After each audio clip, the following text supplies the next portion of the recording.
Hello everyone, and thank you guys for tuning back into another video. So what I'm going to be doing today is explaining the rest of the trades that I took last week, which helped me reach just under 50% gain.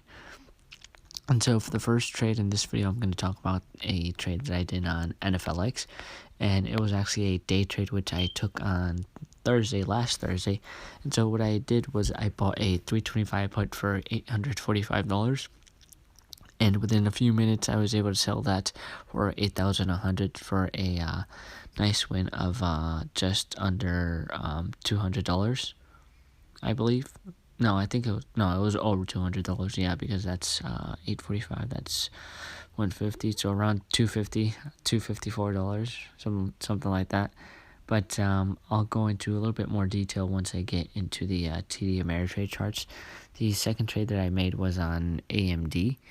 And if we go ahead and go down to our history, we're going to be able to see that we can go ahead and show more. I ended up buying a call credit spread on Thursday, and I sold the next day. Well, I actually didn't sell because the options expired worthless, so that means that I was able to keep the full credit.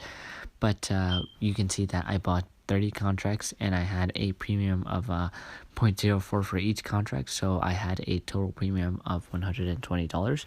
And so on Friday, once those expired worthless, I was able to keep the $120, and that was basically my profit for that trade. But that's pretty much it for this portion of the video. Now I'm going to go ahead and hop over to the charts and kind of go a little bit more in detail as to why I took these trades. So here we have the NFLX chart, and what I noticed on this chart was that on Wednesday morning, it started to gap up, and it continued that gap up all throughout the day. And after around just before close, it kind of had a little bit of dip, and because it got rejected off that 320 resistance area, and it kind of just traded sideways. And if we go ahead and look back into the week a couple of days, I think it was on Monday of last week.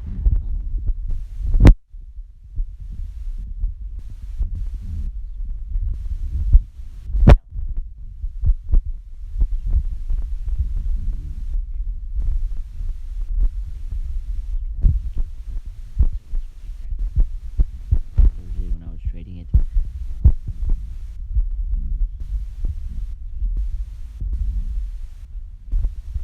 what I was hoping for it to happen was to be able to break over that 320 resistance area and gap up around $1 or two, and then after that, I was hoping that it was continue selling off, or continue to sell off, and that's exactly what ended up happening. But on the 10-day and 30-minute chart, it actually looks bullish. But I usually use the 5 days and 5 minutes when day trading, so we can go ahead and switch that, and you're gonna see what I saw when I traded it. I'm gonna go ahead and move back to where was it? Thursday, which is when I traded it. You can see that Thursday morning. There we go. So Thursday morning, it did exactly what I had anticipated to do. It started to slowly gap up and work its way through that 320 support area, and then once it finally broke through it, it gapped up around $1.50. And so, like I said, I was hoping for it to gap up around $2, but it gapped up around $1.50, which was still a lot. And then after that, it ended up selling off it from its high of 321.59 all the way down to 316.69. And so I entered the put around the 321 area, so around 321, 321.20s.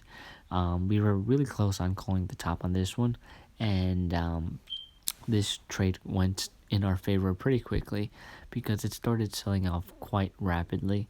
We sold at around the I want to say the 318, 319 area, so we definitely left some money on the table on this trade, but overall it was a pretty easy trade because it had acted pretty similar to as it did earlier in the week around that 320 key area. And so I was just able to look back in the week and use the same patterns to be able to make a nice and easy $254 profit, I believe. But yeah, that's pretty much it for this trade. Now I'm gonna go ahead and hop over to the AMD chart and talk about that trade. So what I noticed on the AMD trade was that throughout the week, AMD had a pretty nice gap up. You can see at the beginning of the week, it was trading at the low 32 area, and then it gapped up around $1.50, almost $2, reaching a high of 34.34. But we can see that once it had its gap up after Wednesday, it kind of traded in this sideways movement, not really making a move towards the upside or the downside. And we can see that the price kind of stayed in between the lines, which I drew there. And so what that made me believe was that by the end of Friday, it was going to continue trading within those levels. And so what I ended up doing was I purchased a 35 and 35.5 call credit spread, which in other words meant that I believe that the price of AMD was not going to be above $35 by the end of the week. And so I ended up purchasing a credit of 0.04. And you can see that on Friday, it actually ended up gapping up even more, and we almost got stopped out on this trade because we were reaching our break even, which was 35.04. You can see that